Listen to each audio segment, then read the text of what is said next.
What's up, guys? Welcome to the Follow Me Show. You are here with your hosts, Michelle. and Dee Dee. And Michelle has a very deep voice today. It's actually Drew. What's up? Hey, guys. So today is episode 13 of the Follow Me Show. And for those of you just joining us, this is a podcast for real estate agents specifically, but honestly, all entrepreneurs can take advantage of the information that we give because we give all the tips and the tricks and the do's and don'ts of the modern real estate agent. But for entrepreneurs and sales agents out there, you can really take advantage of the information that we give from your cold calling to your sales, prospecting, everything in between. Life. Really, life. I mean, honestly, in this episode, you'll see what we're talking about too. And again, so if you're just joining us today, please like us, subscribe, and follow us on Twitter, on Instagram.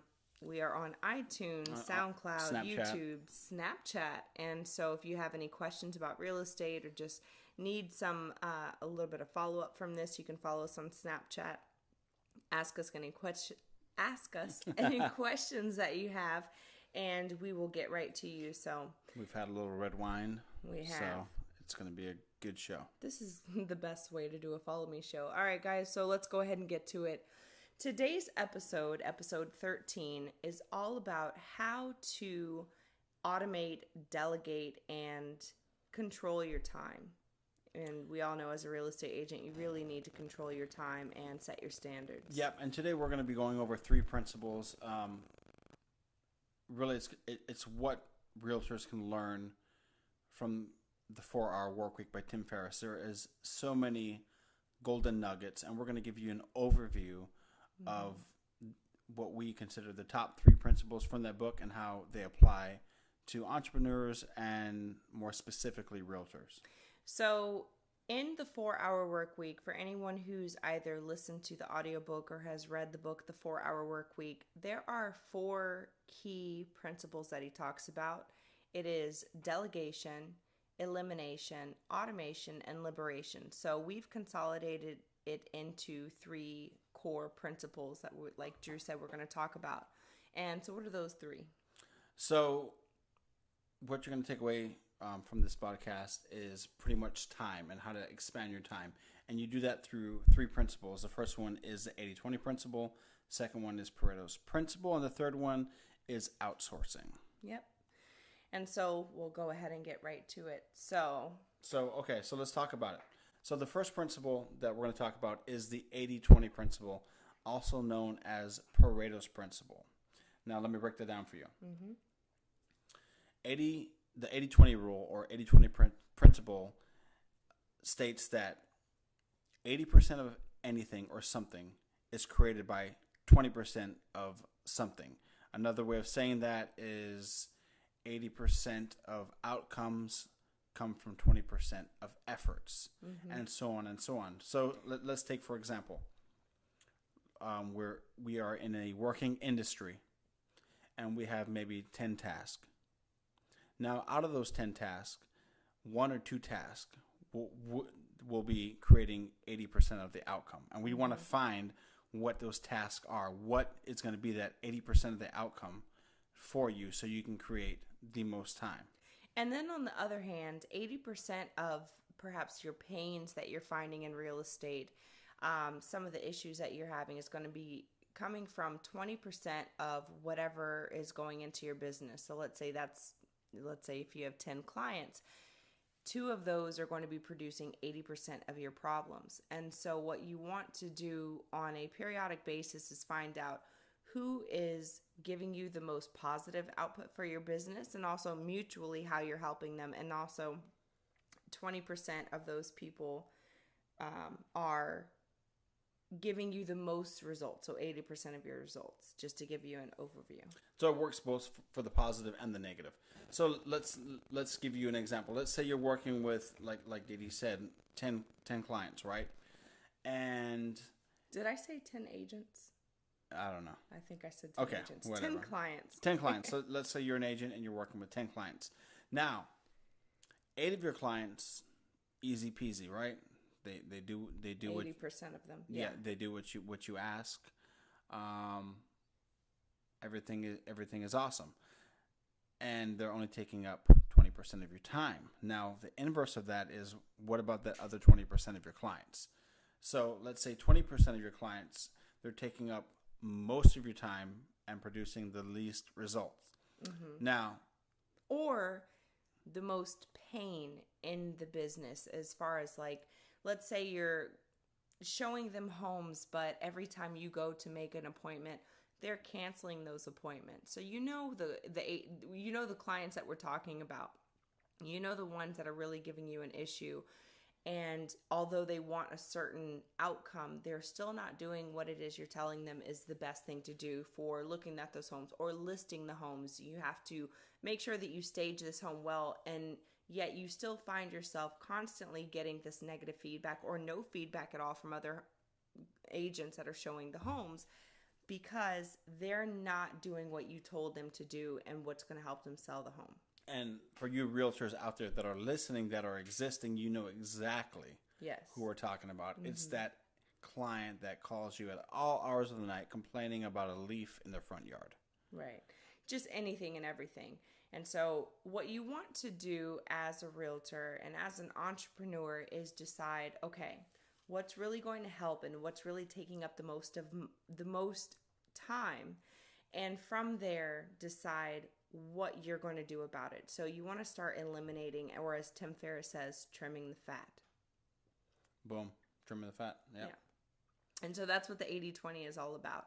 So the way that you can start doing that is start evaluating your pipeline, start to evaluate the people that are willing and able to do what they need to do to get the home that they want, or get their home listed or sold, and all of that, and see if there's something that is not worth your time, or see what you need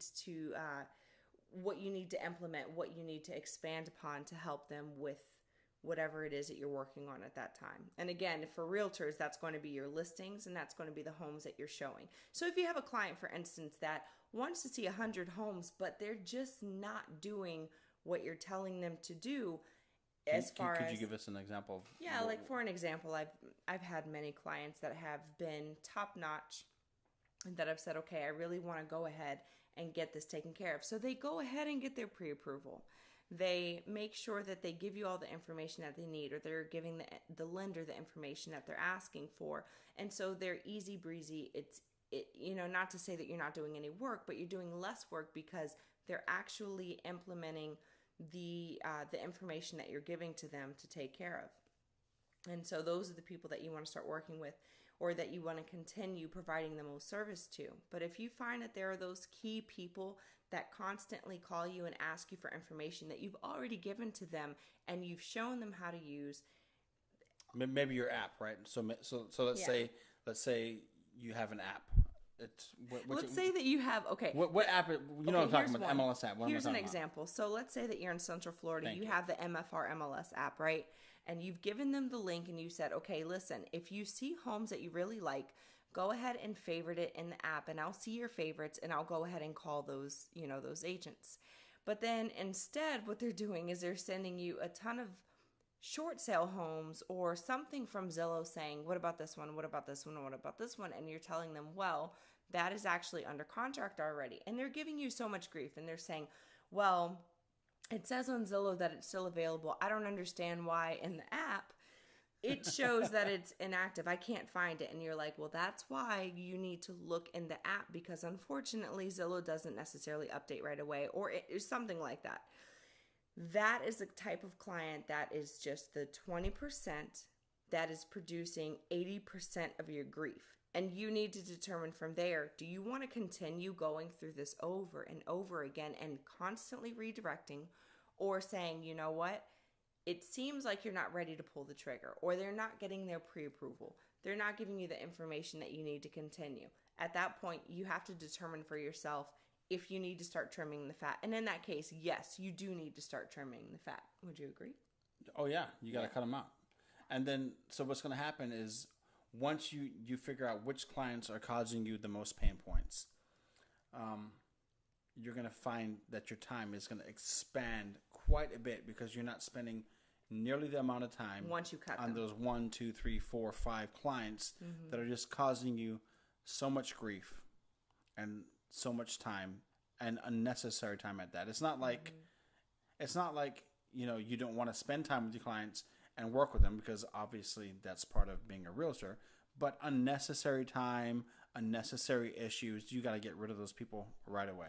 Yeah, it's really simple. If someone has signed up to work with you, you set that standard in the very beginning. I'm your realtor. I'm here to work with you. This is a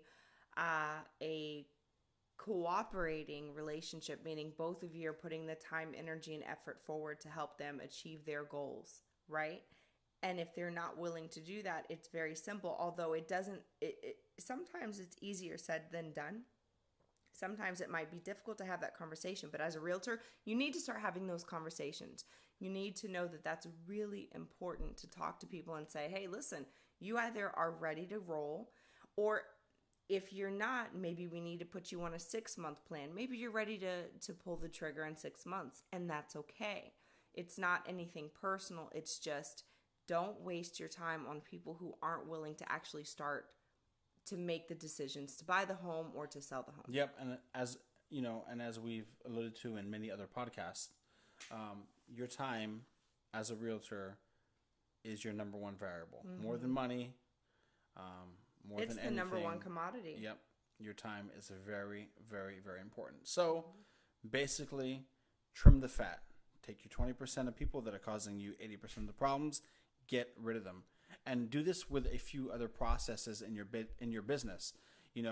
Let's look at emails. Let's look at cold calling. Let's look at marketing. So let's say you're running email campaigns and you're cold calling, right? Now, which one is giving you the most results? Mm-hmm. Are 20% of your results coming from 80% of your efforts, or are 80% of your results coming from 20% of your efforts? And where is it coming from? So let's say that you have a few different prospecting tools that you're currently using. Let's say you're using Twitter and Instagram to promote a listing, right? And then you're also using the MLS. These are just some examples of if you have a listing and you have a few different ways that you're marketing to it, and also you're doing an open house event. Now, what may pertain to a certain listing may not necessarily pertain to the next listing, but for this one specifically, where are you getting the most traction? You have to be pliable, flexible, and say, okay, well, I noticed that so many people came to this listing on my open house because it's a really, really good listing. So the open house is a big hit right now. Every time I do one, people are constantly coming in. And of course, the way that you market it and the way what you provide at the open house and all of that is going to have something to do with it. But if it's a really hot listing and it's something that you see a lot of people are interested in, and your open house events are doing well, there you go. Your efforts are affecting your efforts in the open houses that you're doing, those open house events, are affecting it more than when you pick up the phone and you start calling people saying, hey, I have this listing. Hey, I have this listing. Come check it out. Whatever it is. So you have to see what's really working for that particular incident or that specific listing. But on the next one, if you're noticing that the email marketing, you have a high CTR, which is high click-through rate. So they're opening, and you're checking this. You're making sure that you're going in and seeing who's opening the emails. Who am I sending these listings to? Is this reverse prospecting from other agents, or is this like a list you've built from LinkedIn and all these people are clicking? So you have to see what really works for it. And if it seems like the email campaign is the one that's getting you the most responses, the most click-through rate, then you know that that's working for that particular listing. Cut the rest out and expand upon that. Exactly. Yeah, so it doesn't necessarily just pertain to clients, but it also pertains to the processes that you're using as a real estate agent. If you want to get into the nitty-gritty, I mean, it pertains to the same thing, at the gym, at really whatever it is you're doing in life. Try to look at the 80-20 principle. Yeah, so if you're looking and seeing that you're having really good results like from squats and your ass is looking phenomenal because of your squats, but when you run it doesn't look as good because not everybody is the same, well then you're going to continue to do more squats if that's something that you're trying to work on. It's very simple. Yep. Yeah, and so you can really use this for anything that you're doing. Okay, so that's the 80-20 principle in a whole, also called Pareto's principle. Please Google this and look this up, also found in the 4-hour work week. Mm-hmm. So the next one is almost as powerful, if not more powerful, than the 80-20, and that is called Parkinson's Law. And this is going to be something that is more on you than your processes or your clients or anything else. This is you doing a self-evaluation of how you spend your time. So can you elaborate on what? Okay, so what basically, it is? this is what Parkinson's Law is. Now, this is not out of Google, but this is out of Droogle. Droogle. No, but no, Google Parkinson's Law. So this is what it is. It's pretty much this. A task allotted a certain amount of time to complete will swell to that allotted time. So if you've got a project that you have to take care of within 2 weeks, you know you have 2 weeks to do it. But if you've got 2 days, you're like, oh shit, I need to get this done in 2 days. What do you think is going to be your results with the 2 days versus the 2 weeks?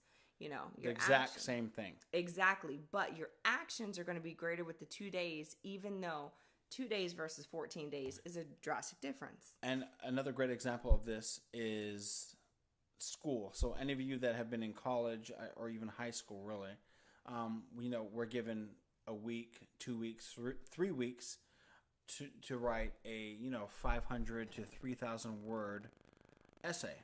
Mm-hmm. Now, usually what happens, and this is exactly what I did in college, is I waited until about 48 hours until the paper was due to write a 5,000 word essay, but I got A's most of the time. And that's although because I was given although I was given 3 weeks, a month to do it, I didn't look at it or touch it until those 48 hours. Right. So basically, that task took 2 months to do because I was given 2 months to do it. Right. And what you can do in real estate is apply this to writing contracts, to cold calling, to making offers. If I'm telling you, hey, make 100 cold calls in a week's time, are you going to take that week's time? You damn right. Yeah. Now, if you say, I'm going to make 100 cold calls in 2 days' time, what's going to happen? I'm asking you what's going to happen. Can you repeat the question? Okay. All right. She's had about a glass and a half. So, if you're given 2 weeks' time to make 100 cold calls, are you going to make? You're going to wait until the last day to do it. Yeah, exactly. Yeah. So, Parkinson's Law is setting deadlines, setting times, and acting on it quickly. Now, to elaborate, in the realtor world, some things you can use it on is I'm now crossing. Well, okay, so just like you said with cold calls, you can do that. Or let's say, for instance, that your client wants to see homes, but they say, I can't go out until this Sunday, and it's Tuesday. So you might wait until the very last minute to go ahead and schedule everything if you know that you have, 5 or 6 days to do that. But in real estate, it's actually a really good idea to go ahead and bang it out, let your presence be known from the listing agent right away. So you just pretend as if they want to go ahead and see the homes tomorrow. Of course, not while you're scheduling it. While you're scheduling it, you're saying it's on Sunday. But you go ahead and get it done now. So I was reading a book once called 100 Ways to Motivate Yourself. And geez, I wish I remembered the author of 100 Ways to Motivate Yourself. Great book. It was one of the first books I read before I got into sales when I was when I was doing property management. I listened to that book on audio, and there was one particular part where the author said that he was working with someone. I guess it was someone in his office, and every time he worked with this person, he loved talking to him because when he would say, hey, we have to get such and such done, that person didn't go ahead and make a note and say, okay, let's go ahead and get it done at that certain amount of time. He said, all right, well, let's do it now. And he would pull up a chair and make the call or write the email or take care of the task right there in front of him to say, let's go ahead and get it done, because he acted as if it needed to be done right away. Now, of course, you're going to prioritize your things, but quite honestly, when it comes to priorities, be honest with yourself. I mean, priorities can kind of be bullshit if you say, okay, well, I have 2 days to do this, but 2 weeks to do that, and 2 months to do this. Well, you can actually kind of get a lot of things done right away. And that's the kind of principle that they used in the book, 100 Ways to Motivate Yourself. And it really pertains to what Tim Ferriss does is you create time for yourself. You expand on time when you immediately start going in and taking care of what needs to be done. And if you were to sit, and Napoleon Hill says to do this, if you were to sit and document the way in which you use your time. Actually, Grant Cardone says this too. Document how you use your time in any given day. And Dan Pena. Dan Pena makes you do this if you are in his program. Yeah. So basically what you do is you sit down. Guys, really try this for even 3 days and imagine how much time. Like, you really have to so much time will be wasted, and you're going to be like, oh my God. What have I been doing? If you truly self-evaluate and you stick to this, again, even for 72 hours, for 3 days, you sit at the end of the day and say, how did I use my time today? There are even apps for it, and Tim Ferriss highly recommends using some apps to either look at your time, evaluate the way that you're using your time, app, or writing, email, whatever, however you want to evaluate your time, whether it's sending an email to yourself, journaling, depending on who you are. I'm just saying that there are apps that you can actually track how you've been spending your time, how you can evaluate and say, what have I been doing all this time? Where you say, oh, there's just not enough time in the day. And the first people you'll hear say that quite quickly is a realtor. But the thing is, realtors learn really, really fast that you need to start controlling and expanding your time. And so Parkinson's law is a good way to do this. So I'm going to tell you guys, this was when I was getting my real estate license, Drew and I started to try to implement some of the principles from the 4-hour work week.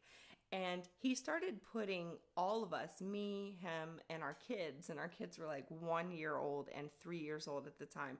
He started putting everyone on timers. And he was like... Yeah, that was right. So we used to be really big into vegan food at the time. And so we had a lot of food processors going. We had juicers going all the time. And so there was a lot of prep and a lot of cleanup afterward, right? And like 5 minutes to actually do the work.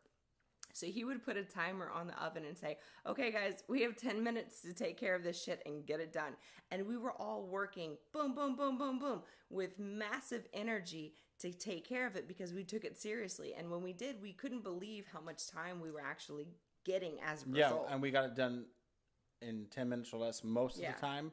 Or, maybe we go 60 seconds over. But imagine if you're just lollygagging around. Like, I'll get to it. Oh, yeah, I'll get to it. I'll pay this bill later. Yeah, what's that? There's not enough time. Not enough time. Oh, let me see. Oh, is that a new Captain America film on Netflix? Civil War, that looks really good. Oh, it's that, it's really that kind of mundane, drawn out life that most of us do, but we don't even realize. And then when you start... using Parkinson's law, then you can really see that, wow, a lot of these ongoing tasks don't really need to take that long. If it's running a contract, if it's cleaning your room, if it's making 100 cold calls, if it's taking your real estate exam, whatever it is, it doesn't take that long. So one of the things that I know will be one of the main reasons why realtors, entrepreneurs, people, human beings take a certain amount of time to do things is because you have what I call paralysis by analysis. And so what happens with this is you spend a lot of time thinking of things.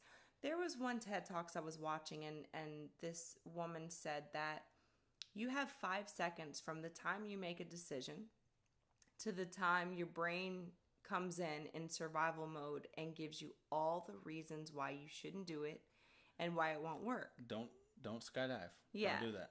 Well, I mean, there's so many reasons why you shouldn't. So one of the things that I noticed for myself and for a lot of my friends that are realtors and just other people is that you start to lose a lot of time by thinking too damn much. Yeah, and those of you that are listening, you know what we're talking about. Yeah, any person. It doesn't have to be in real estate. It can be anything. You know what? I'm not going to ask that girl out because she might say no. Aw, she's so pretty today. As pretty as she is, I You know know what? that she has a boyfriend. I don't have my matching socks. You know, this shirt's not cutting I'm it. a little worried because of what I just ate. My breath might be bad. Yeah. You give yourself a million reasons why you shouldn't pull the fucking trigger. So we're here to tell you, listen, if you use Parkinson's law, all of those excuses that you have will completely eliminate the excuses because you don't have time for the excuses. You simply don't. You just time yourself and make this a timing thing. It's a lot like if you do like a numbers game with cold calling, for instance. So you make it so that you don't have time to think about it. So Grant Cardone, on a side note, a cliff note here, commercial break. Grant says that if you sit down to cold call, and we all know that this is true for anybody who's in real estate and you really don't like to cold call, you'll sit there and say, okay, I'm going to make 100 calls right now. I'm going to do it. Or a lot of people, actually, they don't even say the amount of cold calls that they're going to do. They just say, okay, so for the next 2 hours, I'm going to cold call. So you sit down, you get to the first call, and you say, okay, I don't like their name. They seem like they'd be intimidating. Next, and you go to the next one and you go, that's $1 million home. I don't know if I want to call them. It's 11 a.m. They're probably working, especially if it's $1 million home. And guys, all this sounds like bullshit because it is bullshit. You'll come up with a million reasons why you shouldn't do something. Well, let me look up this guy on LinkedIn. You know, Let me look I him don't up. like his face. Or you say when you see him, oh, he looks too big time. Okay, I don't want to call him. He might be super pissed. Oh, he's a lawyer. He'll tell me about the do not call list. Guys, you know exactly what I'm talking about. And so this happens. And so there are some key things that you can do for number one. And this was on episode, I think, what was it? Episode 11. You're good enough to cold call. Go through that one. You'll see all the reasons why you shouldn't, and then all the reasons why you should do what you're doing with massive action. You just cold call, and you have the confidence. But Parkinson's law is going to help you. And if you say, all right, I've got 30 minutes to make as many calls, not a certain amount, as many calls as I can.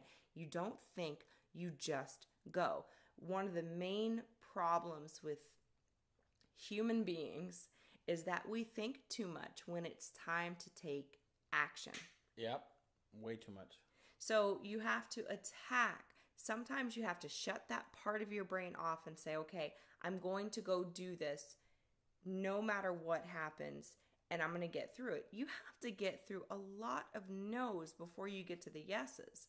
So these are some of the tools that are going to help you get through that. To get to those yeses, and those yeses turn into $6,000, $10,000, $20,000, and on and on and on, which is one of the main reasons a lot of you got into real estate. Yeah, everybody has goals, which leads me to another thing just on a side note too. If you're in real estate and you haven't done this yet, set a money goal for yourself. It doesn't matter if it's August, whatever. Set a money goal and say by X date, I am going to make X amount of dollars. Do not put the thousands of excuses and roadblocks in front of you to say, well, I can't do that because it's August, or I can't do this because of this, and I can't do that. Forget about all of it. Pretend as if you have zero control over the circumstances, because a lot of times you don't. Only say this: here's my definite major purpose. Here's my goal. I want to make this much in this amount of time.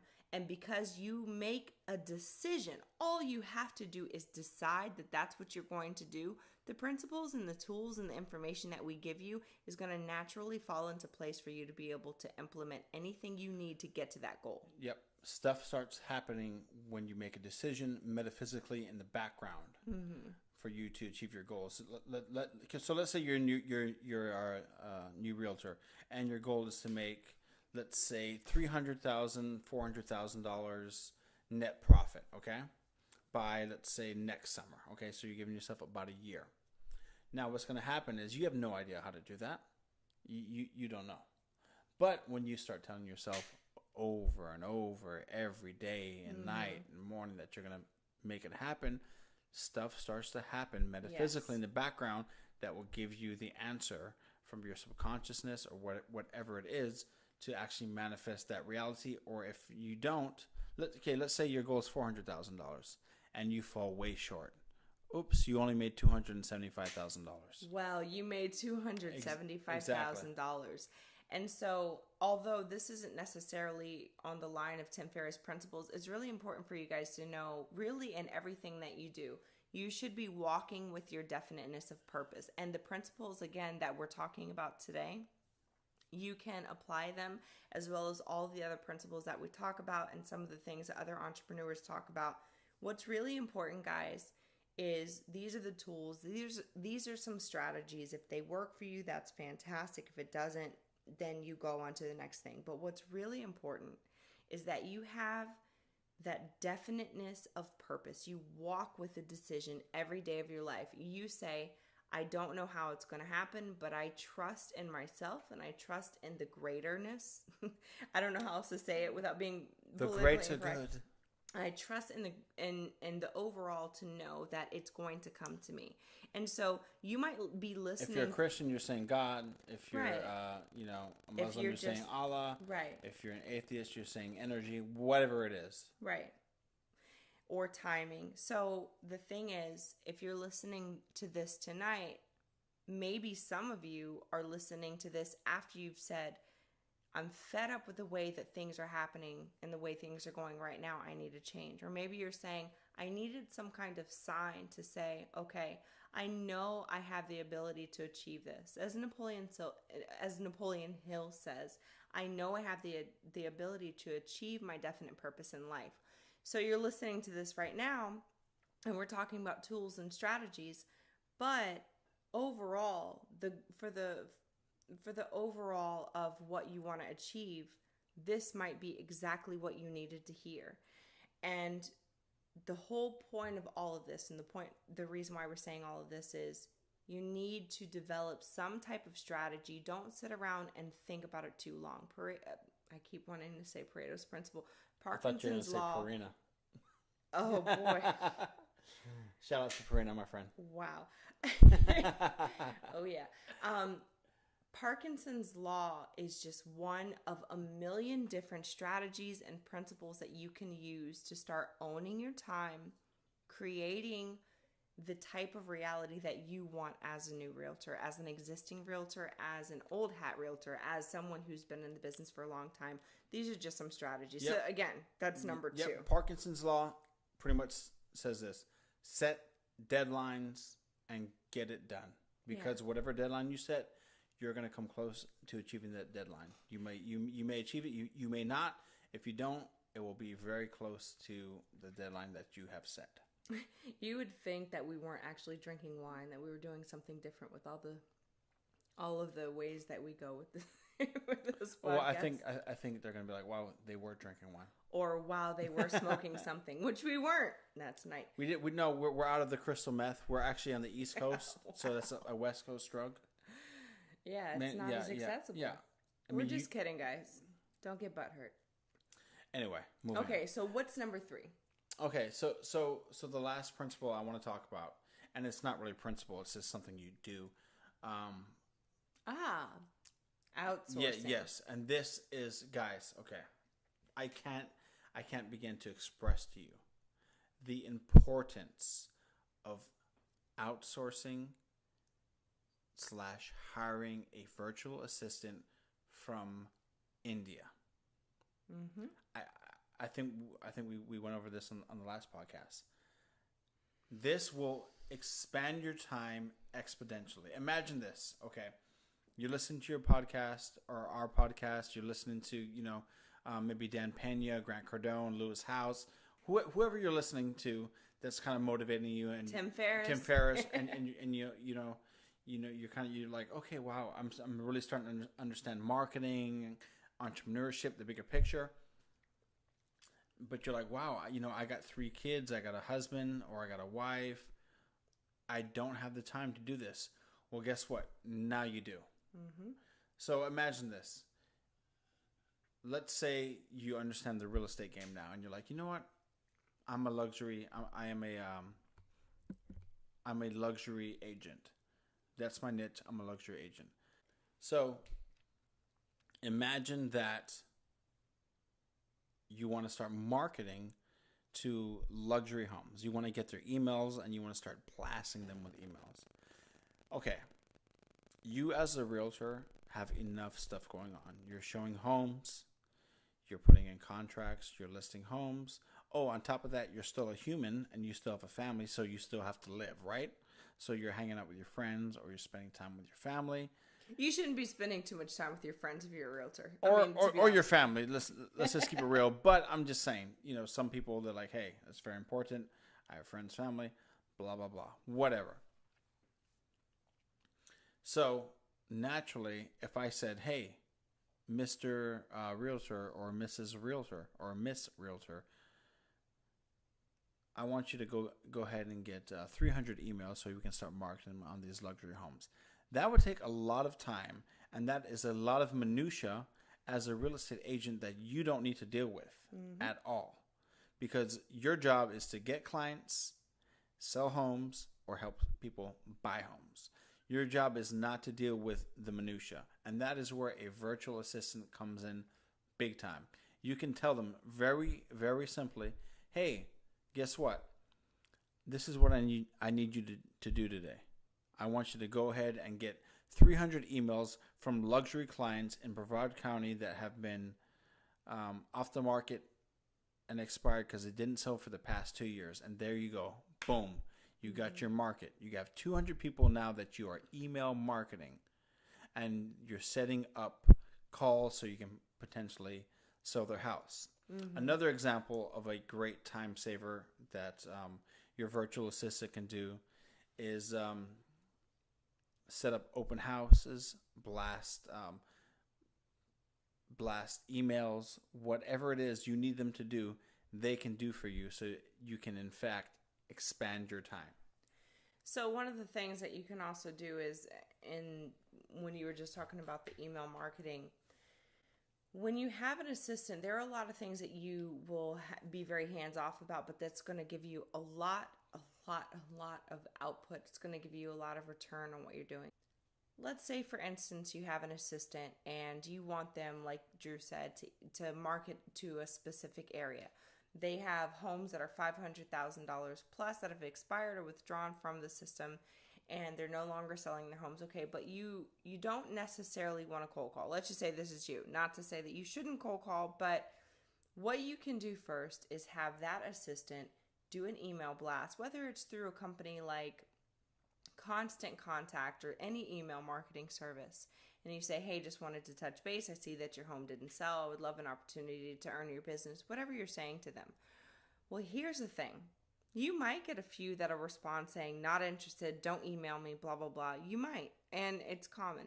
What you're going for is numbers, right? Your assistant is doing this work, though, so they are thwarting the emails that you don't really necessarily need to look at. They're monitoring what's happening. They're monitoring who has the highest click-through rate.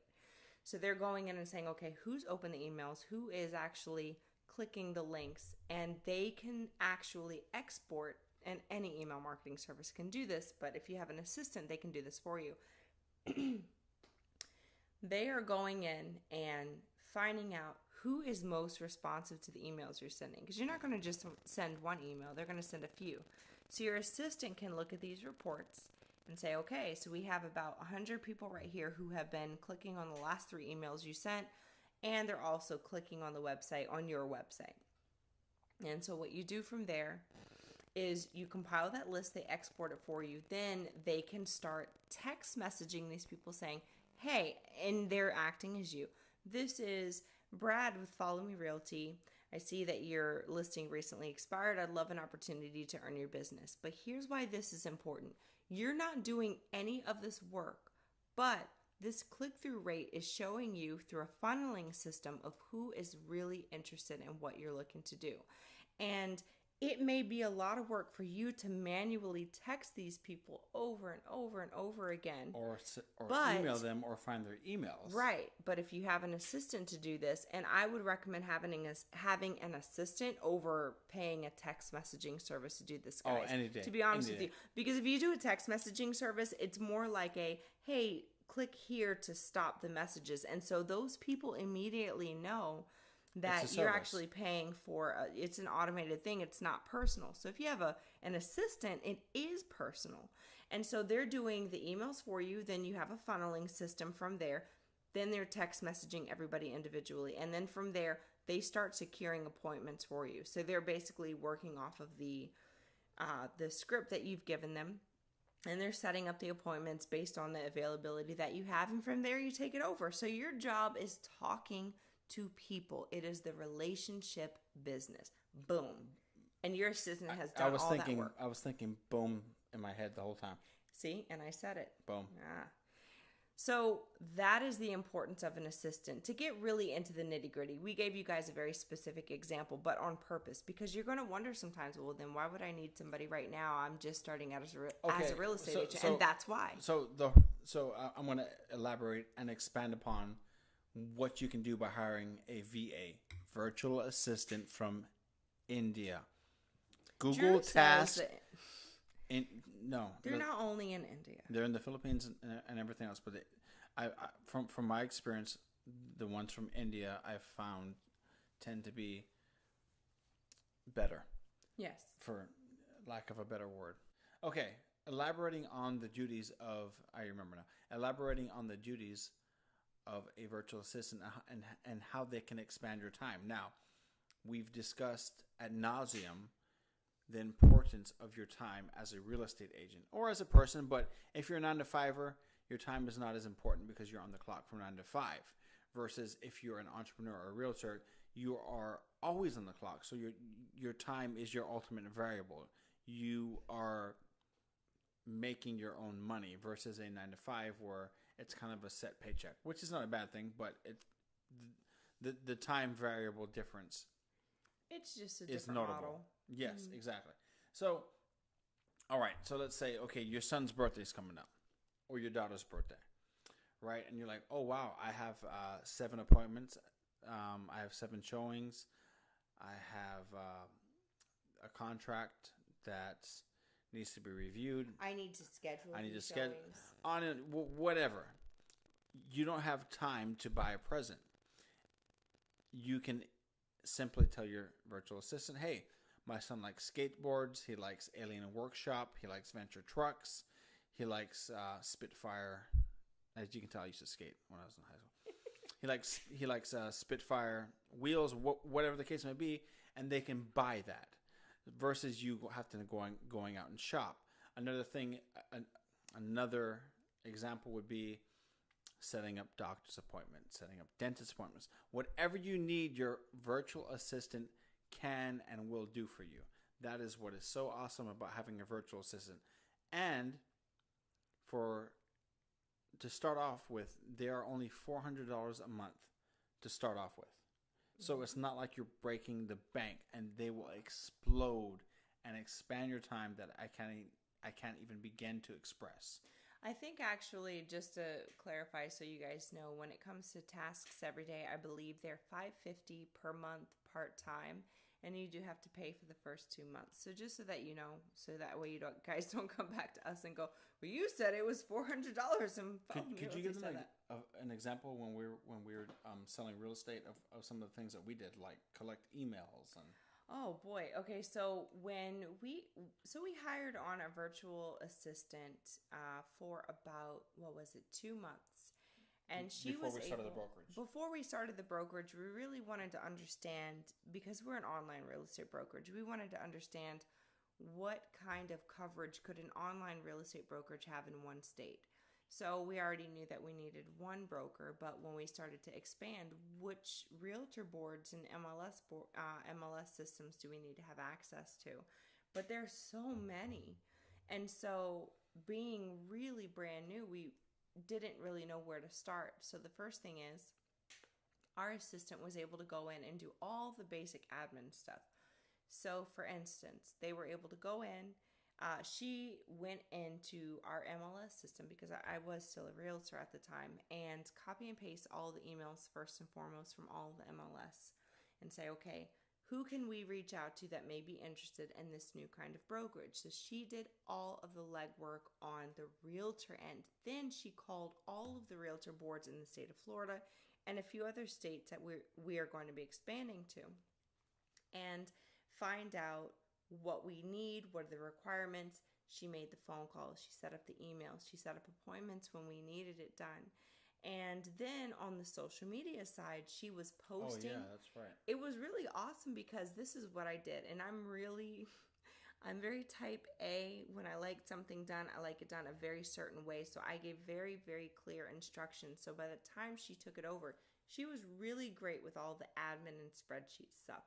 So she was able to go in and say, okay, so you need social media done, you need 24 posts done, and you need them automated and put on, whether it was Buffer or Social Jukebox, which used to be known as Tweak Jukebox.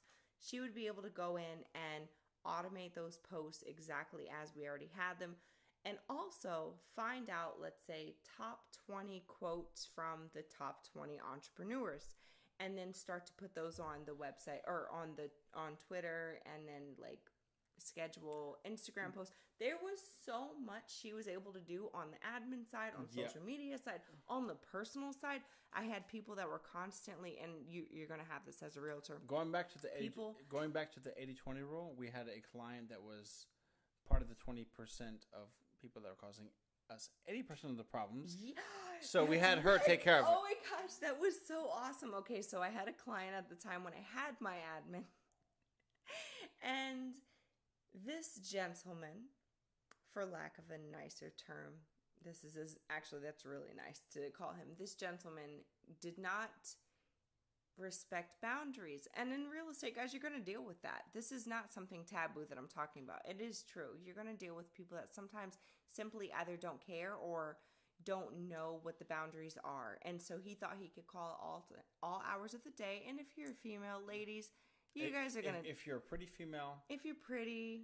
and you're nice, you're going to deal with this. You're going to deal with a lot of guys hitting on you. And this is kind of what happened. Yeah, you're going to get hit on. And so this client, as an example, was someone who constantly tried to talk, not necessarily inappropriately, but at inappropriate times, even though I had set my standard. I had an email signature, which Tim Ferriss talks about. You basically set your time. You have an email signature saying I'm available from this time to this time. I'll return your call. And thankfully, at the time, I had my assistant. And so he was always trying to call for things that didn't have anything to do with real estate. And the moment I realized that, I was very happy to direct him back to my assistant, who she basically screened my calls. So it's so good for so many things. And I love the way Tim says it. And Tim Ferriss says, basically, you can start setting up your assistant to do just asshole things. Yeah. I mean, prank call your parents at 2 a.m. Yeah, that was one of the things he said. And of course, I didn't do, or not of course, but like I didn't necessarily do that at the time. Oh, yeah, you did. Prank call my parents at 2 hours. But she was able to go in and call him back for me on my behalf and say, hey there, this is Katrina with Follow Me Realty. I just wanted to touch base because I'm calling on behalf of DeAndrea, and I wanted to see what I can relay, what information I could relay. And he didn't like that. He completely ignored the voice message and the text message she sent. And he said, you're not a good realtor. And I said, you're right. I'm a broker. And I'm here to help more than one person. And so it was, anyway, the point is, it was really good to be able to have somebody who could screen that information at the time, because your time, like we say all the time, is your everything. It is the most valuable resource you have. Yep. Hands down, the most valuable resource you have. So it was actually pretty funny to kind of do that experiment, because we started to implement Tim Ferriss principles that we hadn't necessarily implemented before or had the capability to do before, because for whatever reason. And so we said, well, let's go ahead and see how this works. And beginning a new brokerage, when we started to do that, the feedback, and you guys, you're going to actually experience this, and I want to talk to you guys about this. When you start setting your standard for your time and just your overall what you do and how you practice real estate, you're going to start getting some people who may not necessarily like the way you're doing it. You're going to start getting some backlash from people that maybe had access to you that no longer have access to you like they want to. And this includes your family, professional Mainly family, colleagues. if we're being honest. I'm not going to say mainly family because there were so many people that were not family. So, for instance, when I set an email signature, and again, this is in the 4-hour work week, I set an email signature that basically went out, every time I sent an email that said I'm available from this time to this time. If you need me for emergencies, only contact this number. And that went to Katrina, our assistant. So I actually had someone, and he was a aerial videographer and photographer at the time. And again, we were just starting the business, so it was very important to control our time as best possible and make sure that we weren't just sitting on the phone with people for an hour. Your every 24 hours is so crucial. Well, once he saw the email signature, this videographer and photographer, although I love him so much, at the same time, once he saw it, he sent an immediate email saying, I think I need to talk to you. This is very important. And I didn't have time like that to just immediately call someone who said that unless they specified what it was. Unless they're giving you money. Unless they're paying you. So for whatever reason. And so, I sent him a text and said, hey, I'm available at 2 p.m., which again is reiterating what I had in my email signature. I was available from 2 p.m. until I think 6 p.m. And I said, hey there, I'm available at 2, but is there anything I can help you with right now? What's going on? Is everything okay?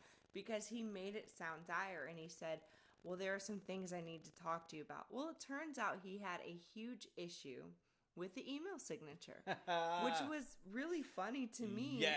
Because if you listen to enough entrepreneurs, you listen to enough success-minded people, they're all going to tell you that this is going to happen. Guys, you're going to get backlash. If you listen to Grant, this is what he's going to tell you. He'll say that they will hate you and then they will make you. Money follows attention. Yes. They're going to hate you first because you're constantly producing content. You're going. They're like, oh wow, who does so and so think she is? Mm-hmm. Constantly snapping, constantly having Instagram posts, constantly doing open houses. And that's funny that you say that. Who does she think she is? Because I was so readily available on social media, and even now I'm very readily available on social media. I constantly talk to people all the time.